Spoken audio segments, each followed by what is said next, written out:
Vale. Bueno, vamos a empezar la conferencia de hoy, que se llama Últimos avances en biónica e interfaces de usuario, presentado por el profesor José Luis Martín, investigador de la Universidad de Alcalá en estos temas. Cuando quieras. Muchas gracias. Bienvenidos en primer lugar. Y vamos a comenzar esta charla que hemos denominado Últimos avances en biónica e interfaces de usuario e intentaré hacerlo por la última parte, por la parte de interfaces de usuario. El título suena realmente quizá muy espectacular, pero cuando nos enfrentamos al tema de las interfaces de usuario debemos reflexionar bastante antes de llegar a los proyectos de investigación, a los últimos proyectos de investigación que se están haciendo sobre el diseño de las interfaces de usuario que estamos haciendo para todo, ¿no? Quiero empezar por lo más sencillo para ir creciendo y enseñaros al final pues, la parte de investigación más avanzada, pero la primera parte de reflexión creo que también es importante y que es lo suficientemente importante como para reflejarla en nuestra presentación, ¿no?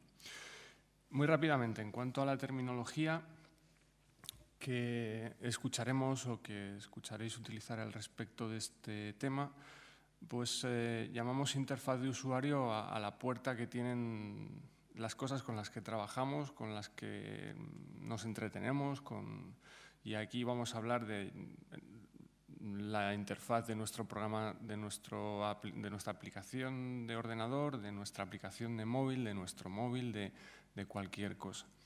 A esto también se le llama Human Machine Interface o interfaz hombre-máquina, Man Machine Interface o Human Computer Interface en caso de un ordenador.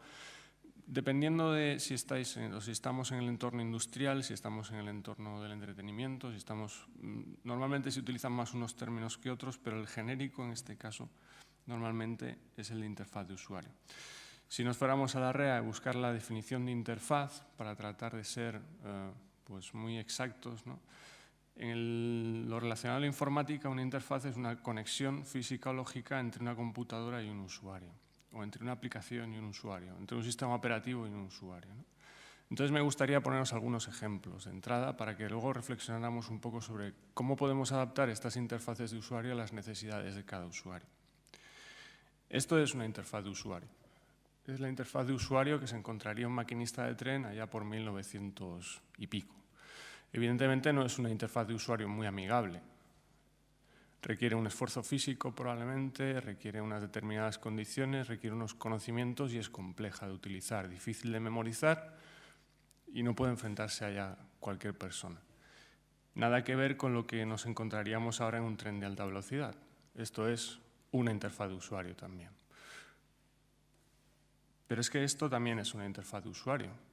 Esto es un botón de emergencia que desconecta el sistema de alimentación de la máquina que sea en la que esté conectado. Como veis, bueno, todo es la puerta de entrada al sistema que estamos manejando. Más ejemplos. Esto es la interfaz de usuario que se encontraba un piloto del Concorde cuando se disponía a despegar. Evidentemente, las interfaces de usuario de los aviones son relativamente complejas, son muy complejas, exigen un aprendizaje importante y cuesta bastante hacerse con ellas, ¿no? Esto también es una interfaz de usuario que, como veis, ha evolucionado bastante. Esto es un Airbus 380, en el que se le da mucha más información al piloto, se automatiza todo mucho más y él probablemente tenga que interaccionar mucho menos con esta interfaz de usuario. Más ejemplos, más cercanos. Esto es una interfaz de usuario. Es la interfaz de usuario de un Nokia de hace 10 o 15 años que tuvo un éxito tremendo. Este Nokia, bueno, todas las interfaces de usuario de Nokia tuvieron éxito en su momento que les convirtió en el primer vendedor de teléfonos del mundo, de teléfonos móviles, ¿no? Era sencilla, era fácil de utilizar y uno llegaba a los mensajes y a las cosas que necesitara con mucha facilidad. Pero para escribir un mensaje de texto uno tenía que ir buscando las letras pulsando repetidamente los botones de esa interfaz. Hoy ya no nos encontramos con esto. Nos encontramos con esto otro. Son interfaces mucho más gráficas, interfaces táctiles, donde escribir es mucho más sencillo. Cuando escribís los mensajes o escribimos ahora mismo, utilizamos un teclado en el que tenemos disponibles todas las letras en vez de tener que andar pulsando de manera repetida las letras sobre un mismo botón. Y esto son cosas que se están investigando ahora. Interfaces que se pueden proyectar y que detectarán nuestros dedos cuando nuestros dedos se apoyen sobre esas letras que están proyectadas. Cuando uno quería desbloquear este teléfono, tenía que pulsar el botón de menú y el asterisco. Hoy en día tenemos que pulsar una combinación de teclas que nos generan un código numérico. O tenemos que hacer un determinado desplazamiento que genera una figura sobre esos puntos que tenéis ahí. O, más recientemente, con nuestra huella dactilar podemos desactivar el bloqueo del teléfono. ¿Qué es lo que estoy intentando mostraros? Pues que la interfaz de usuario marca nuestra interacción con el sistema y que evolucionamos para tratar de hacer ese sistema lo más accesible posible. Y que eso probablemente sea el éxito de nuestra aplicación o el éxito de nuestro dispositivo. Más interfaces de usuario. Allá en la esquina superior izquierda estáis viendo un sistema operativo de hace también un montón de tiempo. Estamos hablando de un MS2 con el que se interactuaba por una línea de comandos y que quizás ni siquiera os habéis enfrentado a él, ¿no? Esto ha ido evolucionando y ha ido convirtiéndose, pues, las primeras versiones de Windows, las últimas versiones de Windows o cualquier versión de Mac, ¿no? Entornos gráficos mucho más accesibles, mucho más usables y que además nos permiten muchas más tareas. Todo esto son interfaces de usuario. Y esto también son interfaces de usuario. Hoy en día, cuando nos relacionamos con el mundo, lo hacemos a través de la web o a través de aplicaciones. Estos son Facebook y Twitter, evidentemente, no os los voy a describir. Bueno, pues estas interfaces de usuario me permiten interaccionar con el sistema y, en este caso, abrir una ventana al mundo, ¿no? Y a la comunicación con el mundo. Hay ejemplos buenos y ejemplos malos. Estos son algunos malos ejemplos de interfaces de usuario. Bueno, si yo os preguntara si son buenos o malos, probablemente cualquiera podría decirme que son al menos complejos. Son obtusos, por llamarles algo. La información está apelotonada, es difícil distinguirla y es difícil interaccionar con estas páginas web o con estas aplicaciones. ¿Y esto tiene importancia de verdad? ¿Esto tiene alguna relevancia? Pues tiene tanta relevancia que hay revistas, publicaciones internacionales dedicadas únicamente a la interacción entre el hombre y la máquina, entre el hombre y el ordenador o entre el hombre y el dispositivo.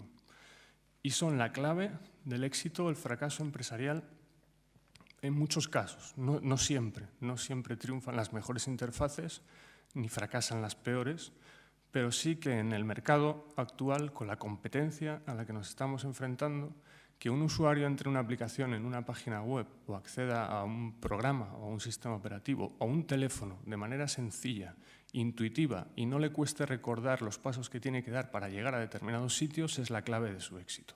Y hay montones de casos de éxito y de casos de fracaso basados en productos que, siendo muy buenos, tenían interfaces malas. Por curiosidad nada más, se ha definido hasta un síndrome que se llama el síndrome de la ira del ratón, que es un síndrome, es la reacción que padecemos los usuarios cuando nos encontramos con cosas como esta de aquí.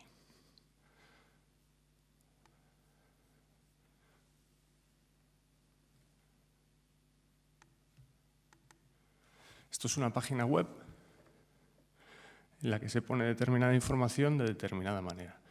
Después de trabajar durante unos minutos con esta página web, pues uno empieza a sentir rabia, impotencia y el síndrome de la ira del ratón, que normalmente la paga uno con el ratón que sale volando, porque no hay manera de encontrar nada y produce tensión. No os digo nada si a esto se enfrenta una persona pues, con un trastorno de hiperactividad. Esto genera en un niño, por ejemplo, una reacción absolutamente brutal. Y en un usuario de vuestra página web, la reacción inmediata de querer salir de aquí. Bueno, a partir de aquí se definen términos importantes como son el diseño centrado en el usuario, el diseño para todos, la accesibilidad, la usabilidad, etcétera, etcétera, etcétera, de los que hablaré en adelante. Como idea clara es A cuanta más gente lleguemos con nuestro diseño de interfaz, pues mejor, porque más probable será que se utilice y que tenga éxito. Voy a hacer un recorrido breve sobre la historia de algunas interfaces de usuario que pueden enseñarnos algunas cosas. La primera que pongo en las transparencias es la máquina de escribir. Yo no sé si muchos de los presentes trabajaremos con una máquina de escribir, incluso la habéis tocado en algún momento. La máquina de escribir es un invento interesante, porque surge de la intención del diseño para una determinada persona que padecía ceguera, ¿no? Es un invento que el inventor piensa para su mujer, que es ciega, para que pueda escribir. Dice, yo le doy un dispositivo que tiene las teclas siempre en el mismo sitio, de manera que no necesita ver esas teclas, no necesita ver lo que está escribiendo para saber lo que está escribiendo. Y es uno de los éxitos más tremendos de una interfaz de usuario. Si miráis el teclado de nuestros teléfonos, el teclado virtual de nuestros teléfonos sigue siendo un teclado QWERTY en la mayoría de los casos, que es el teclado que se diseñó para estas máquinas de escribir con el fin de que las teclas, al ser pulsadas, no se quedaran encajadas entre sí. Es increíble, en cierto modo, que sigamos relacionándonos con los sistemas con la misma interfaz de usuario que en 1843. Pero bueno, los sistemas de reconocimiento de voz están avanzando y probablemente sustituyan a este sistema pronto. Aquí tenéis aquí abajo lo que fue la primera máquina con la que se interactuaba de manera gráfica. En 1963 se diseña este dispositivo, el Sketchpad, que permite mediante un lápiz óptico dibujar líneas y figuras, incluso reconocerlas o grabarlas. Ese es el primer ratón, ahí en la parte superior, que como veis tampoco se distingue mucho de los ratones que utilizamos actualmente, que lleva 2 ruedas, que funciona de manera muy similar a los ratones con los que podemos trabajar. Lo de debajo es sencillamente un concepto que se creó hace muchos años, no sé si os recuerda algo, pero tiene un claro aspecto de tablet, y estamos hablando de 1968, y a partir de aquí se diseñan los primeros ordenadores que utilizan una interfaz gráfica, ¿no? En primer lugar este Xerox Star, luego el modelo del Lisa de Apple o el Macintosh. Siendo los primeros modelos un fracaso, si veis las transparencias, lo que van marcando es un camino hacia hacer las cosas más sencillas al usuario para que el usuario entre más fácilmente en nuestra plataforma. Esto también es una interfaz de usuario, es la de un coche y os he reflejado ahí cómo eran y cómo son los coches actualmente, ¿no? Bien, y ahora voy a la segunda parte. Vistos muchos ejemplos de interfaces de usuario, entendido creo el concepto de lo que es y de su importancia, qué es avanzado y qué no. Ahí tenéis un mando de televisión, un supuesto mando de una Sony que iba a ser la PS4 y el volante de un Ferrari, de un BMW de un Fórmula 1. ¿Son esas interfaces avanzadas? Pues depende para qué. No, no lo son. ¿Por qué no lo son? Tecnológicamente son brutales. Tienen cantidad de opciones, cantidad de tecnología dentro, cantidad de sensores, cantidad de posibilidades. Pero esto de aquí abajo en nuestro coche no nos vale para nada. Esto de aquí solo le vale a un piloto de Fórmula 1. Y no a todos. El reciente campeón del mundo de Fórmula 1 se liaba con su volante y lo reseteaba en algunas carreras. No en este campeonato, pero en campeonatos previos con otros coches. Quiero decir, por muy avanzada tecnológicamente que sea la interfaz, no es necesariamente avanzada en el sentido de la interfaz de usuario, del uso de la interfaz de usuario. Sin embargo, esta de aquí, tan sencilla tecnológicamente, pues fue un caso de éxito tremendo en una interfaz de usuario sencilla. Con lo cual, ¿qué es lo que vamos a buscar en nuestra interfaz de usuario a la hora de avanzar? Pues que sea usable, que sea accesible. Y veremos qué significa esto más adelante. Estas sí que fueron una revolución, pues porque en el mercado de las videoconsolas suponían una interacción absolutamente sencilla e intuitiva para los usuarios, ¿no? Cualquiera de los mandos o este teléfono, esta interfaz telefónica que tenéis aquí, que marcó una revolución completamente porque permitía acceder a todo de manera muy sencilla y muy intuitiva. Dicho esto, me gustaría pasar a continuación a hablar de estos términos de usabilidad y de accesibilidad, teniendo en cuenta las dos cosas que yo creo que más utilizamos como interfaz de usuario hoy en día. Por un lado, la web. Hay multitud de aplicaciones hoy en día, hay multitud de utilidades. Muchos no sabemos trabajar sin conexión a Internet ya, porque todo lo que necesitamos está en la web. Este es el aspecto que tenía la web hace 15 años. La web era texto, básicamente, donde uno consultaba, leía una información de manera secuencial, como si esta fuera un libro, y lo que aportaba la web era la posibilidad de pinchar en los enlaces y acceder a más información en otra página que era idéntica a esta, todo texto. Esto no es hoy la web, o lo que entendemos por la web, ¿no? Lo que entendemos por la web es algo más como esto. Aquí no se ve nada. Vamos a intentar verlo un poco más grande aquí. Hoy en día accedemos a todo tipo de información a través de nuestro ordenador. La web tiene blogs, tiene rankings de blogs, tiene directorios, podcast, tiene videoblogs, tiene wikis, tiene Facebook, tiene, no sé, tiene, perdón, tantas y tantas cosas.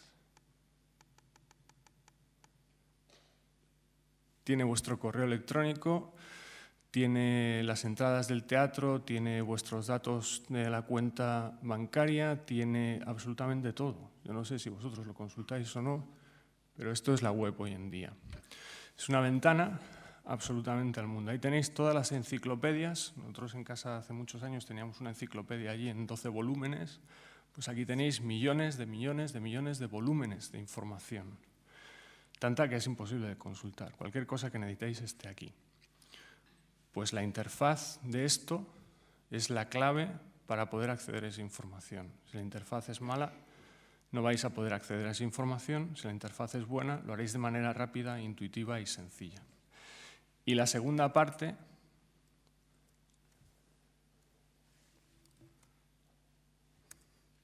son las aplicaciones. Leía el otro día que uno de los cofundadores de Apple estaba en una conferencia y decía que la web ya está pasada de moda y que la gente joven hoy no accede a la información a través de la web, sino que accede a la información a través de aplicaciones que tiene en su móvil, que él carga 30 o 40 aplicaciones distintas para acceder a información todos los días. Acumuladores de noticias, páginas web, su correo, el Facebook, el no sé qué, el RSS, todo. Pues de nuevo la interfaz es básica, ¿no? Entonces, estas son las interfaces de usuario que tenemos que convertir en avanzadas porque son las interfaces a las que nos enfrentamos todos los días. Y allá van las claves. Si alguno de vosotros decide emprender algún día una empresa, en el futuro cercano, lejano o en cualquier momento, va a desarrollar un producto excelente, pero ¿cuál es la clave para diseñar una interfaz sencilla y avanzada? Avanzada de verdad, en el sentido de que sea un caso de éxito. Pues primero que sea accesible. Y accesible significa que sea perceptible.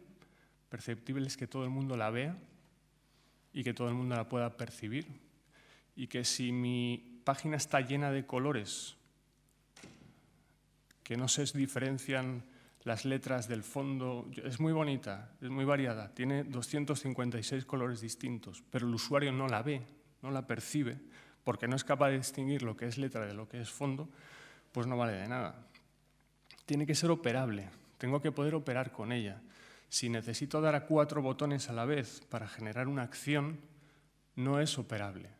Tiene que ser sencilla, que con un botón me permita hacer muchas cosas o unas cosas concretas que sean fáciles de recordar. Tiene que ser comprensible, evidentemente, y tiene que ser robusta. Que si cambia la versión de mi sistema operativo, si cambia la versión del sistema operativo de mi móvil, si cambia mi navegador, si cambia lo que sea, mi aplicación sea robusta y se mantenga en el tiempo sin ningún problema. Y eso es para que sea accesible. Además, debe ser usable, que es un término que se utiliza mucho últimamente y que marca también el éxito de vuestras interfaces de usuario. Y usable significa que sea fácil de usar y rápida. No sé si os habéis enfrentado a páginas web que son infernales en el sentido de que son muy complejas y uno no acaba encontrando nunca lo que está buscando. Sean fáciles de aprender para que el usuario recuerde rápidamente que para llegar a un mensaje corto, para llegar a un mensaje del WhatsApp, acceda con una sola pulsación y pueda llegar a su Facebook porque ha visto que se ha publicado algo nuevo con una pulsación nada más y además es capaz de recordar ese procedimiento sin problema y sea flexible. Y poco más. Eso es lo que necesitamos, así en general. Esto es lo más importante si decidís implementar una interfaz de usuario avanzada de verdad, de las que tienen éxito. A partir de aquí os voy a enseñar algunos ejemplos de cómo se utilizan estas interfaces de usuario en casos ya un poquito más difíciles, cuando queremos llegar a usuarios que tienen problemas de movilidad, problemas de comprensión, problemas de visión, etcétera, etcétera, ¿no? Queremos ahora poner la tecnología al servicio del diseño para todos, que os decía al principio, y no queremos excluir a ningún usuario posible de nuestras aplicaciones.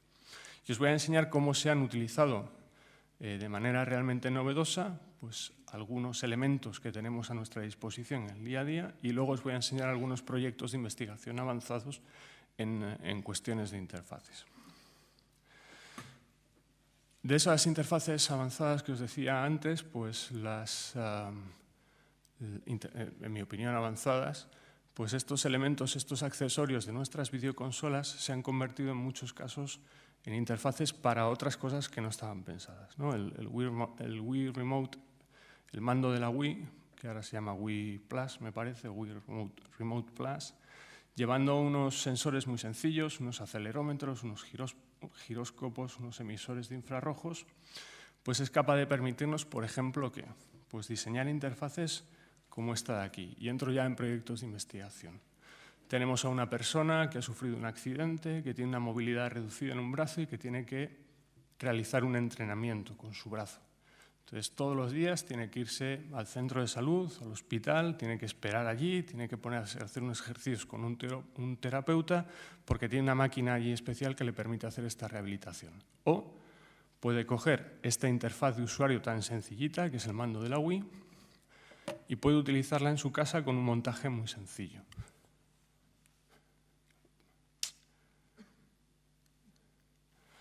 Perdón que se ha marchado el...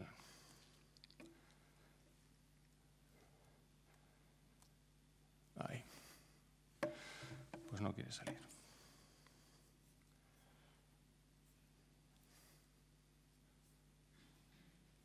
Recupero el ratón.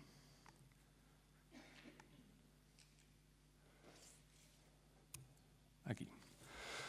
Lo que hace es, tiene un emisor de infrarrojos en la mano, tiene un mando de la Wii recibiendo esa información y con una aplicación que nosotros le descargamos en casa y un montaje muy sencillo, él puede estar haciendo todos los días los ejercicios correspondientes para esa rehabilitación. Hemos convertido el mando de la Wii en un elemento rehabilitador para una persona con problemas de movilidad.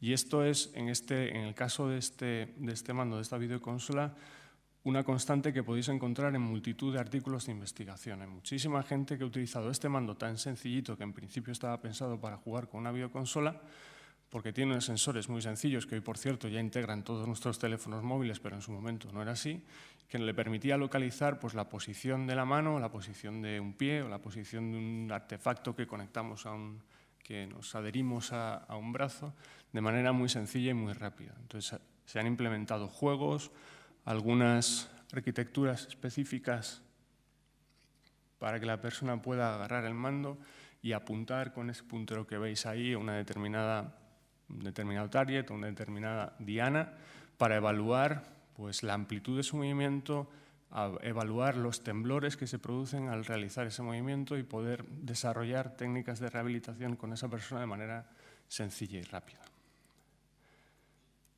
Algunos otros ejemplos que tenéis por aquí, pues con ese mando de la Wii se puede convertir en un apuntador y lo convertimos en un ratón.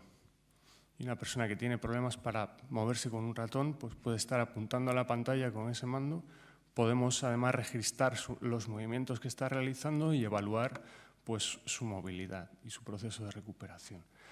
Aquí abajo tenéis un juego. Los juegos se han convertido en una plataforma de rehabilitación muy importante porque motivan al usuario y le mantienen alerta y le mantienen trabajando con menos esfuerzo en cualquier...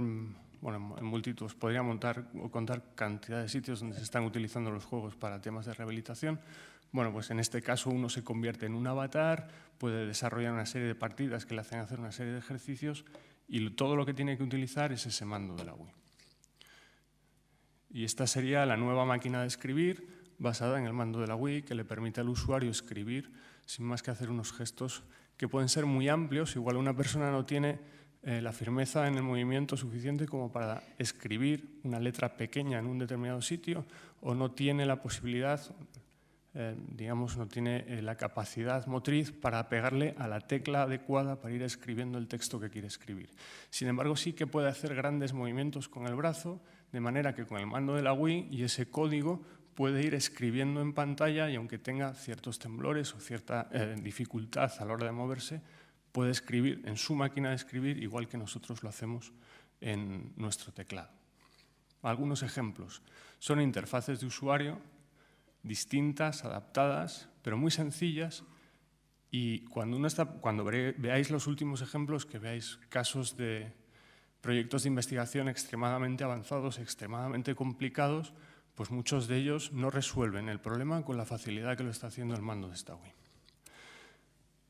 Otra interfaz importante es la Kinect, ¿no? de la Xbox de Microsoft, que teniendo unos sistemas similares, pues también ha permitido el desarrollo de algunos proyectos de investigación interesantes. Con un sensor de profundidad, un micrófono, un multiarray, una serie de sensores y de actuadores. Por ejemplo, en esa foto que tenéis ahí, ese es un proyecto de navegación en la que una persona ciega con un casco de momento bastante aparatoso, en el que situábamos esta Kinect encima del casco, era capaz de reconocer. Digamos que el sistema era capaz de guiar a esta persona ciega a través de un corredor, a través de un pasillo, indicándole de alguna forma, convirtiendo en información, por ejemplo, de presión sobre su cuerpo, la profundidad del espacio en el que se está moviendo. Si la Kinect detecta que estás en un pasillo largo, pues no te presiona, por ejemplo, o si detecta que te estás enfrentando o estás próximo a un objeto con el que vas a chocar, de alguna manera con un cinturón preparado a tal efecto, genera una presión sobre tu cuerpo para que te des cuenta de en qué posición está el objeto al que te vas a enfrentar o con el que te vas a chocar. Aquí tenéis otros dos sistemas de rehabilitación, también para personas con problemas de movilidad. Estos os los voy a poner para que directamente podáis ver cómo funcionan.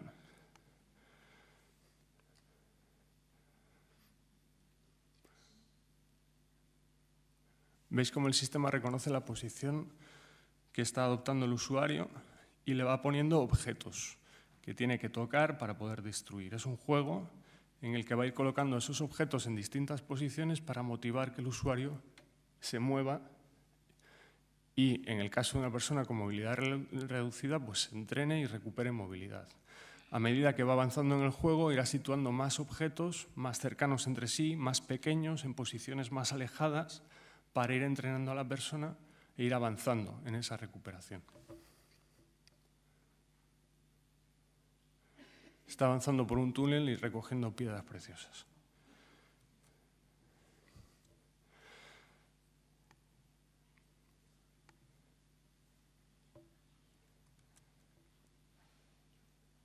En este otro se utiliza un juego muy sencillito y muy común, reconociendo los movimientos del usuario con la Kinect.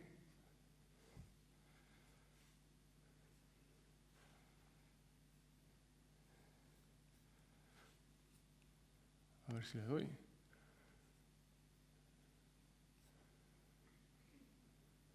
Vamos a mover ese pingüino que cae por una ladera y vamos a evitar que se estropiece. Con los movimientos de nuestro cuerpo. Vuelve a ser un elemento rehabilitador para una persona que tiene problemas de movilidad, cuyos ejercicios de rehabilitación normalmente son tediosos, son difíciles, incluso pueden ser dolorosos, y que enfrentándose a un juego, pues se ve mucho más motivado, ve mucho mejor sus propios avances, se da cuenta de qué va recuperando, de qué le cuesta más y se olvida un poco del dolor, del aburrimiento, de lo que produce esta rehabilitación normalmente. Esto es lo más sencillo, ¿vale? Y hay multitud de aplicaciones que se pueden desarrollar con estas interfaces que son sencillas, pero que, como os digo, son avanzadas. Y ahora ya entramos en el campo de la ciencia ficción, entre comillas, si queréis. Y a esa ciencia ficción la llamamos biónica. Bio de vida, iónica de electrónica. La biónica lo que trata de investigar, lo que trata de desarrollar son productos que, basados en la mecánica y la electrónica, puedan sustituir partes de nuestro cuerpo, puedan funcionar como organismos vivos o parte de nosotros, ¿no? En esa imagen tan espectacular pues veis un brazo robótico, veis unas gafas, veis unas piernas, etcétera, etcétera, que vamos a ir viendo hasta qué punto pues son reales hoy en día o no son reales. Estos son también interfaces porque nos permiten relacionarnos con el mundo cuando tenemos un determinado problema. En primer lugar, las más comunes o las que quizás más, bueno, no lo sé, unas de las más espectaculares son aquellas que sustituyen miembros amputados en las personas. Hemos perdido un brazo o hemos perdido, en el caso de este hombre que tenéis por aquí, pues los dos brazos por motivo de una descarga eléctrica, coger un cable de alta tensión o algo parecido, y necesitamos sustituir esa funcionalidad. ¿Cómo podemos hacerlo? Pues aquí tenéis 3 proyectos de investigación que se basan en principios bastante complejos y que están ahora a este momento en experimentación.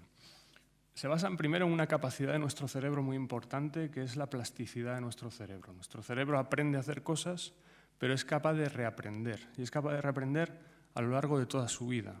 Mucho más fácil cuando uno es más pequeño, más joven cuando uno es un niño, más difícil cuando uno es adulto, pero en cualquier caso la plasticidad del cerebro está ahí. Entonces, a uno le amputan un brazo, las terminaciones nerviosas que iban a ese brazo pues dejan de enviar y de recibir esa información y eso provoca diversos problemas en esa persona amputada, pero es posible reeducar al cerebro para que utilice esas terminaciones nerviosas para hacer otra cosa. Entonces, en estos proyectos que veis aquí, los médicos de manera quirúrgica cogen esas terminaciones nerviosas, las insertan en los músculos que quedan en el hombro, por ejemplo, y entonces la persona, cuando piensa en mover su muñeca, lo que nota es que no se mueve su muñeca, sino que se mueve, por ejemplo, el músculo pectoral, o se mueve un poco el músculo que tiene en el hombro, o se mueve un poco el músculo que tiene en la espalda. No pierde la capacidad de mover, no pierde la capacidad de utilizar esos nervios y empieza a reeducar su cerebro para utilizar esos músculos. Lo que hace el ingeniero es coloca sobre esos músculos todo este invento que veis aquí, en este caso o en este, bueno, este no se le ve porque está con la camisa, que lo que hace es recoger la señal que llamamos electromiográfica, es decir, la señal eléctrica que llega al músculo y convertirla en otra cosa.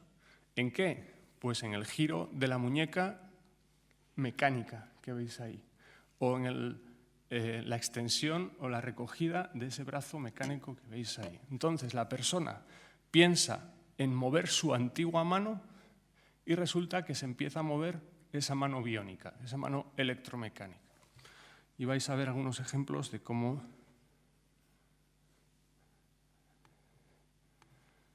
funcionan estos dispositivos.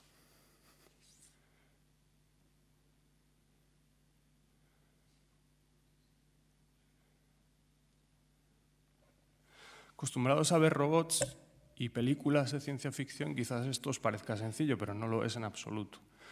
Recoger esas señales eléctricas que se producen en los músculos es complejo y luego entrenar al usuario para que sea capaz de reeducar su cerebro, pues también lo es, porque se puede encontrar que nosotros no sabemos exactamente cuáles son las terminaciones nerviosas que encogían cada uno de los dedos o que los extendían.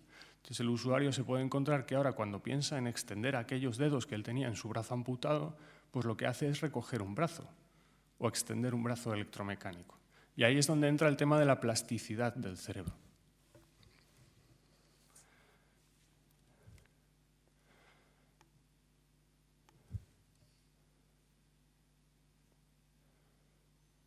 Aquí tenéis otro caso. Los sistemas son muy aparatosos, es decir, esto está conectado a un ordenador que hace un tratamiento de señal, que tiene que generar una serie de señales para mover esos motores que están conectados a ese brazo electromecánico. Pero fijaos que están haciendo operaciones bastante finas, quiero decir, y además con bastante exactitud. Para que veáis una comparación entre lo que puede ser una prótesis normal y una prótesis basada en este principio que os decía de colocar los nervios en otros músculos, recoger la señal de esos músculos y mover un sistema electromecánico,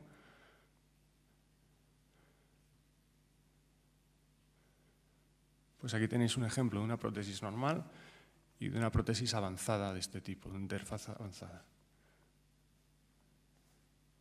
Recoger un objeto no es una tarea sencilla, aunque vuestro cerebro lo haga de manera automática sin ningún problema desde hace muchos años.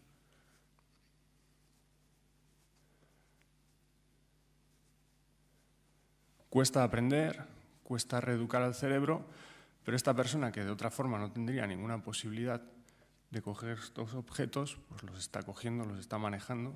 Y si además combinamos esto con alguno de los sistemas anteriores que hemos visto para la rehabilitación, pues estará jugando un videojuego de repente, no sin darse cuenta, con mucho trabajo evidentemente, ¿no? Pero podrá estarlo haciendo. Bueno. Más interfaces de este tipo. Sobre la transparencia os pongo, además de miembros amputados, la biónica, pues también se está centrando en tratar de sustituir de alguna forma nuestros sentidos o de apoyar a nuestros sentidos cuando estos tienen algún problema. Estas primeras transparencias corresponden a un sistema de un implante ocular. Uno tiene un problema en la retina, deja de ver, pero el nervio óptico está bien.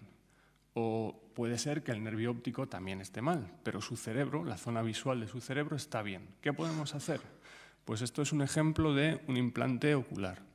En el caso de una persona cuya retina ha dejado de funcionar, lo que se puede hacer, lo que se está experimentando es poner una serie de electrodos sobre el nervio ocular, en el fondo del ojo, y con unas gafas y una cámara codificar esa información en impulsos nerviosos y llevarlos hasta el nervio óptico.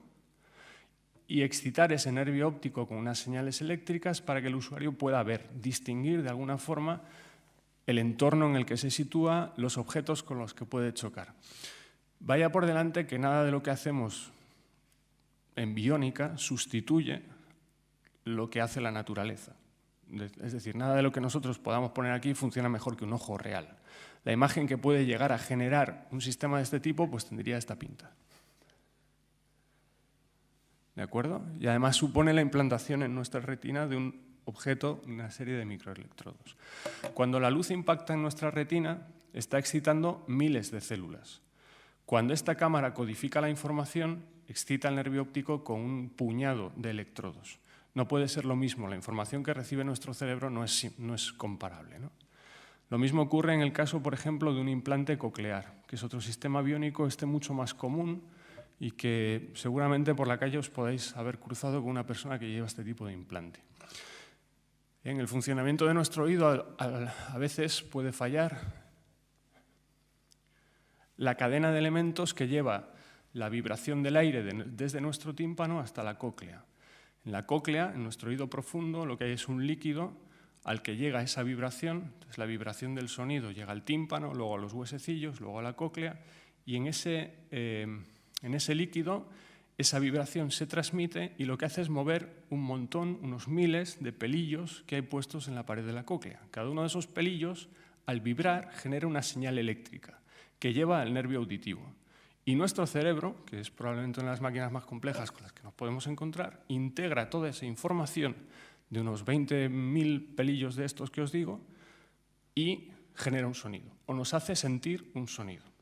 Bueno, pues si la cadena de huesecillos, si el tímpano, si todo lo que hay en medio falla, lo que se va a provocar es que el sonido no llegue a la cóclea, no llegue al líquido, la vibración no llegue al líquido y no oigamos nada.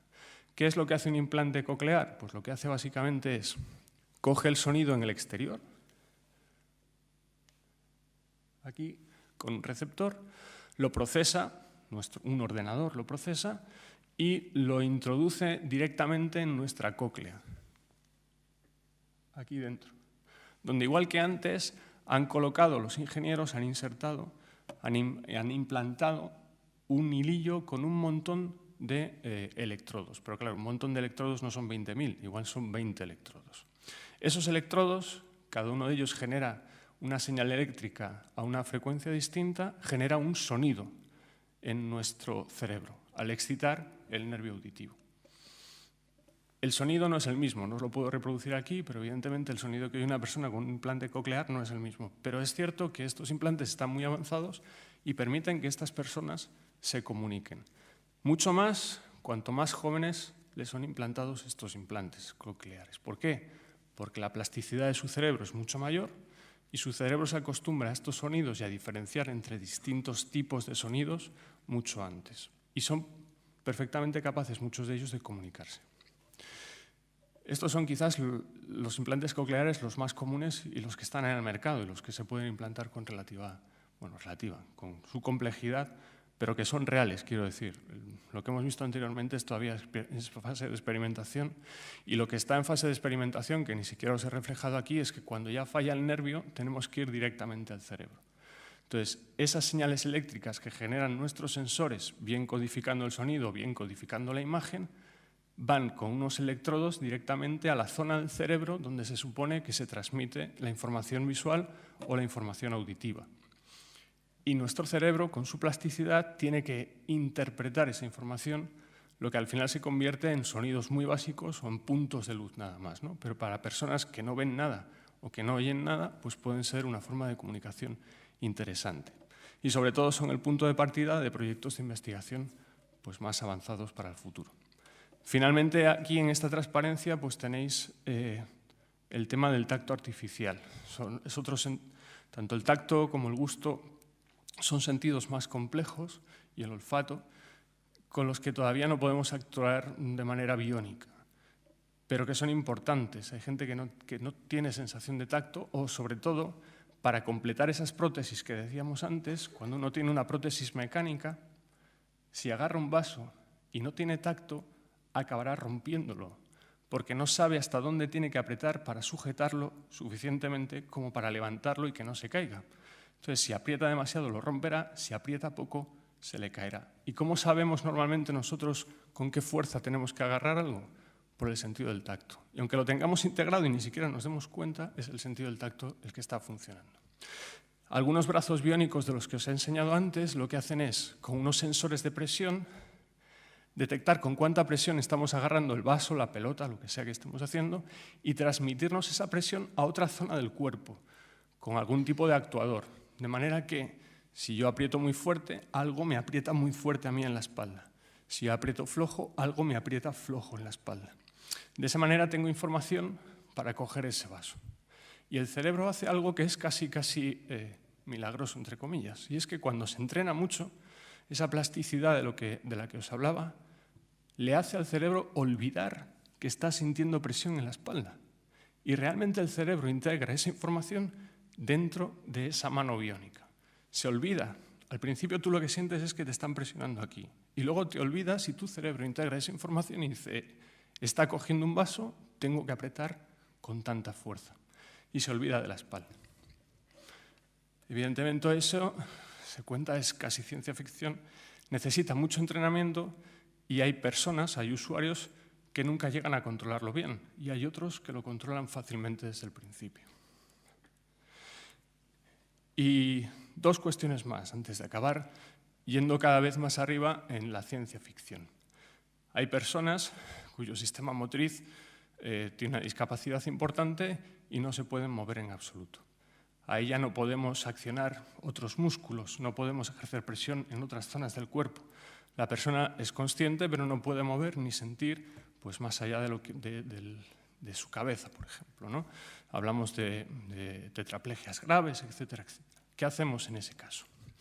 Pues en ese caso nuestras interfaces tienen que ir directamente al cerebro y una de ellas de las que estamos desarrollando, en las que estamos investigando, son las interfaces cerebro-computadora. Directamente queremos que pensando ocurran cosas. Queremos coger nuestro cerebro y decirle, piensa en mover tu mano derecha, piensa en mover tu mano izquierda, piensa en mover tus pies, piensa en mover la cabeza o piensa en una operación matemática. Nuestro sistema intenta reconocer esos pensamientos, intenta leer el pensamiento, entre comillas, e intenta ejecutar algo sobre una máquina. Os voy a ahorrar detalles técnicos de momento y os voy a llevar a los ejemplos.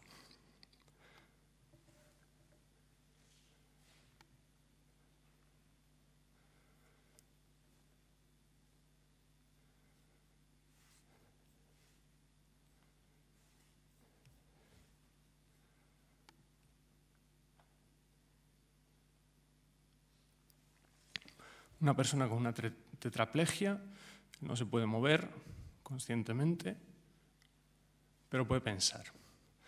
Entonces, situamos unos electrodos en la superficie del cuero cabelludo, sin ninguna operación, hacemos un electroencefalograma y le decimos que piense mover sus pies, que piense en mover su mano izquierda o piense en mover su mano derecha, piense en una operación aritmética, piense en una frase, y nuestro sistema inteligente coge esa información y la transforma en impulsos eléctricos que insertamos en el músculo del brazo.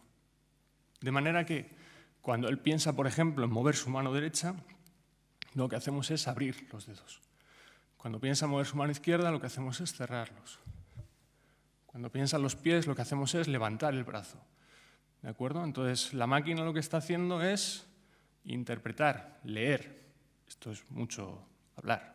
No es leer el pensamiento, es distinguir unos pocos pensamientos muy básicos para convertirlos en comandos que permitan a esta persona mover su brazo.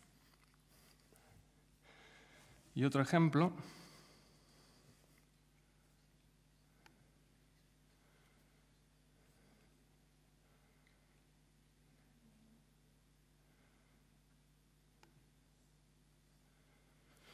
La recogida de las señales electroencefalográficas en la superficie del cuero cabelludo es relativamente compleja, la señal que luego os enseño es extremadamente compleja y nos da muy poquita información.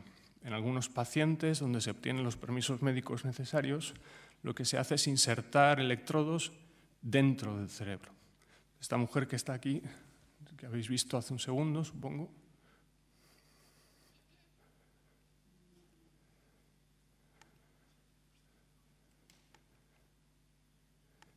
tiene insertados en el cerebro una serie de electrodos que permiten recoger las señales de un grupo de células y convertirlas en el movimiento de ese brazo que tenéis ahí. De nuevo, la plasticidad del cerebro hará que cuando ella realice determinadas acciones mentales, eso se traduzca en movimiento y ella irá aprendiendo e irá reforzando ese aprendizaje para saber que, yo qué sé, tiene que pensar en moverse, mover el tronco para que esa mano se mueva, avance, gire, etcétera, etcétera. Bueno.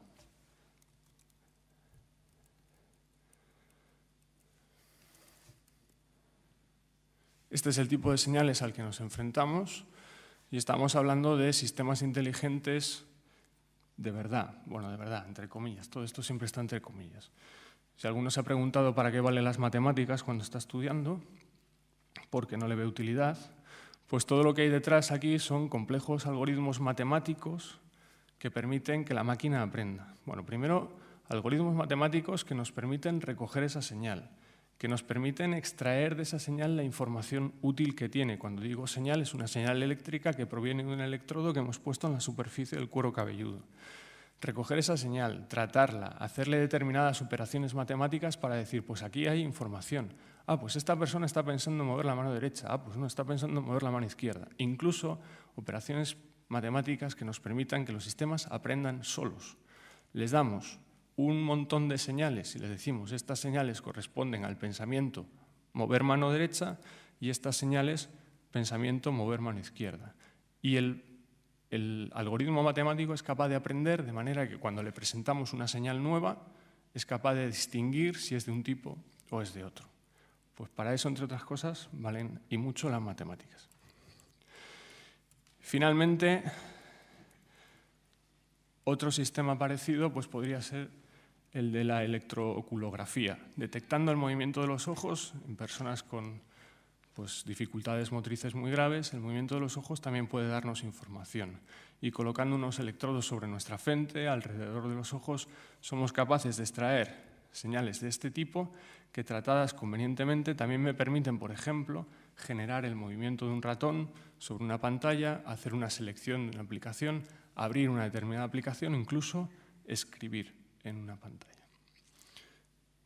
Y poco más. He hecho un recorrido, o al menos he intentado haceros un recorrido de lo que son las interfaces de usuario, desde lo más sencillo hasta lo más complejo, desde lo más diario hasta lo que será difícil que nos encontremos y está en proceso de experimentación. Pero lo importante es que seamos conscientes de que el diseño de esas interfaces es muy importante, que cuanto más amplio sea el objetivo, cuanto más implementemos ese diseño para todos realmente, mayor probabilidad de éxito tendrá nuestro producto, aplicación, nuestro invento, y que esto a lo que nos enfrentamos todos los días pues es una cuestión muy importante en el desarrollo de nuestra vida normal. Muchas gracias.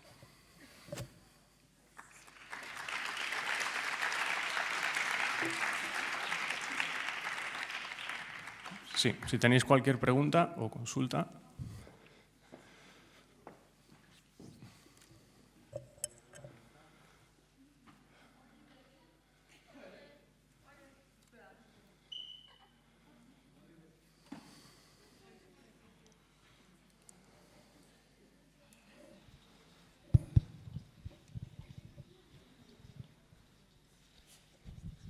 Pues a ver, una pregunta que me estuve haciendo con los brazos iónicos. Ya me imagino que todos tienen que estar a prueba de agua, ¿no? ¿Todos, perdona, pueden estar? A prueba de agua. A prueba de agua.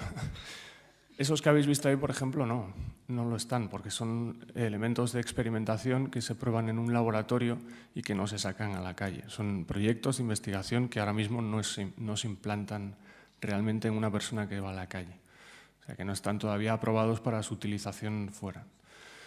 A lo que llegaremos en un futuro, entiendo sin dudarlo, en algún momento, es a desarrollar de verdad estos elementos de manera que sean utilizables. Pero, como has visto en algunas de las imágenes, eso significa colocarse un ordenador a la espalda y hacer todo un aparataje que la persona sola ni siquiera puede hacer, ¿no? Entonces, no, de momento no, pero porque son proyectos de investigación que están en fase de desarrollo. A ver, otras preguntas, ya que nadie más tiene. Pues a ver, ¿cómo crees que los avances tecnológicos de hoy en día nos pueden diferenciar de los de antes? ¿O cómo puedes ver tú el provecho que le dan los jóvenes de hoy en día a la tecnología? No me atrevo a responderte a esa pregunta. No creo que haya nadie que lo sepa, aunque haya mucha gente que hace adivinaciones sobre el futuro. Es cierto que la utilización que hacéis vosotros de la tecnología ahora no tiene nada que ver con la que hacía yo hace 20 años, evidentemente. Y eso tiene que estar transformando vuestros cerebros de una manera completamente distinta a la de los cerebros de hace 50 o hace 20 años. Pero no sé a dónde va eso. Quizá no vaya a ningún lado. Yo entrené mi cerebro de una forma completamente distinta a la de mis abuelos y no por eso hemos sido unos mejores y otros peores, ¿no? Lo cierto es que vosotros tenéis un montón de herramientas a vuestra disposición que hacen algunas tareas mucho más sencillas y que quizás, me atrevo a decir, que entrenen menos vuestros cerebros en determinadas cuestiones, pero quizá mucho mejor en otras, no lo sé, no me atrevo a decirlo. Pues para tu parte, la tecnología de vez en cuando va en progreso, pero en otras cosas fallas. ¿Me puedes decir algunas de las partes en las que falla la tecnología hoy en día? ¿En las que falla la tecnología por mala utilización o por...? Por ambas cosas. Primero, la tecnología debe estar al servicio del usuario y para eso los tecnólogos y los ingenieros debemos preguntar al usuario qué necesita antes de desarrollarlo. Muchas veces desarrollamos cosas que no son útiles. Es cierto que hay muchos expertos en desarrollar tecnología y en hacer que la gente necesite esa tecnología. El último smartphone del mercado, pues mira, tampoco me hace mucha falta, pero el mercado consigue que a mí me haga falta. Pero sobre todo creo que el problema no está nunca en la tecnología, sino en el uso que se hace de ella. Y eso depende de las personas. Un mismo invento utilizado militarmente, utilizado en un hospital, en cirugía, puede ser el mismo invento, puede ser igual de bueno o igual de malo. Pues la tecnología, según va avanzando, más insegura es, según mi punto de vista. ¿O piensa lo mismo? Más insegura, no lo sé. Es que, a ver, hoy en día te creas una cuenta de correo o algo así, ya hoy en día cualquier persona te la puede hackear porque hay algunos tutoriales o una de esas cosas que hacen. Cuanto más potente es una herramienta, pues mayor capacidad tiene de convertirse en negativa o en positiva, y lo que hay que hacer es dotar de seguridad a los desarrollos que hacemos. Pues muchas gracias. Gracias. ¿Más preguntas?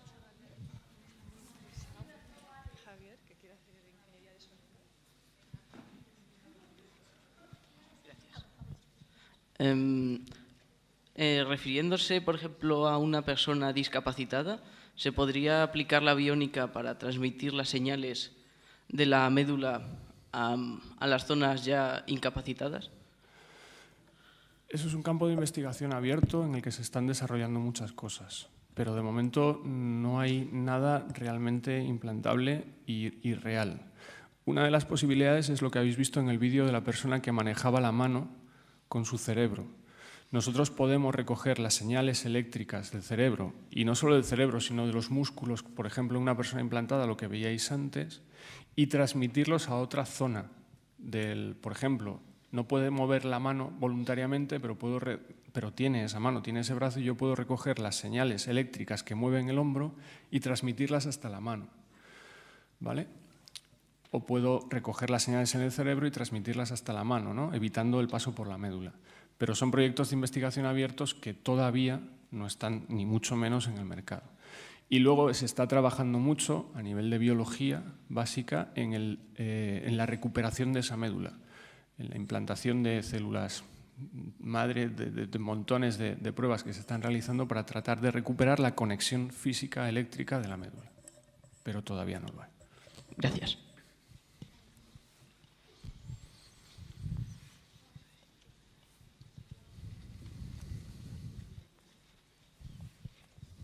Como bien has dicho, la biónica tiene gran parte de, más bien anatomía e ingeniería, con lo cual, ¿qué sería lo más similar o lo más parecido para estudiar y dedicarse a hacer esto?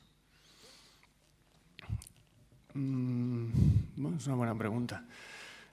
Aquí los equipos, o sea, no hay una persona que lo sepa todo. Eso es importante. Los equipos son multidisciplinares. Entonces, uno puede trabajar en ese laboratorio que habéis visto en Chicago, que está desarrollando estas prótesis. Hay ingenieros mecánicos, ingenieros electrónicos, ingenieros de telecomunicación. Hay médicos, hay cirujanos, hay incluso biólogos, si me apuras. Hay un grupo de personas. Entonces, desde todas esas disciplinas se puede trabajar en el desarrollo de estas aplicaciones. Lo importante es estudiar mucho, ser muy bueno en lo tuyo y luego ponerte en contacto con departamentos universitarios o empresas que están haciendo investigación en estas cosas. Si estás pensando en general a qué podrías dedicarte, a mí hay algo que reúne muchas de las disciplinas que trabajan en este tipo de cosas, que es la ingeniería biomédica. Y hay pues ingenierías o bioingenierías, hay estudios de bioingeniería que te abren un campo, un punto de entrada importante para trabajar en estas cosas. Ya te digo que es multidisciplinar, que se puede entrar por ahí o por cualquiera de las otras carreras. Entiendo que era eso lo que me preguntabas. Sí, sí. ¿Alguna pregunta más?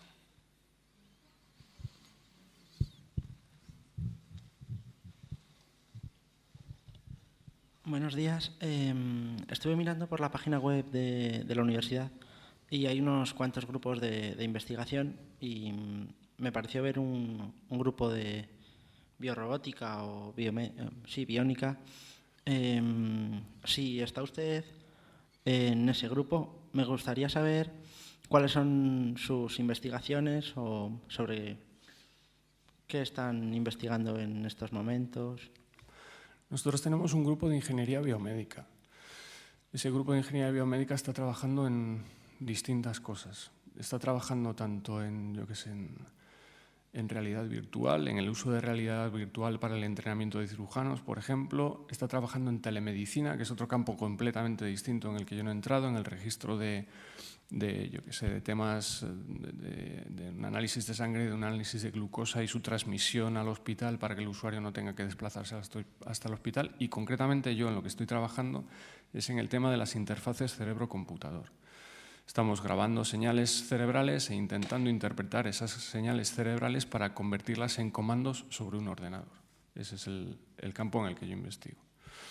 Vale. ¿Y con una carrera en electrónica y automática industrial se puede acceder a...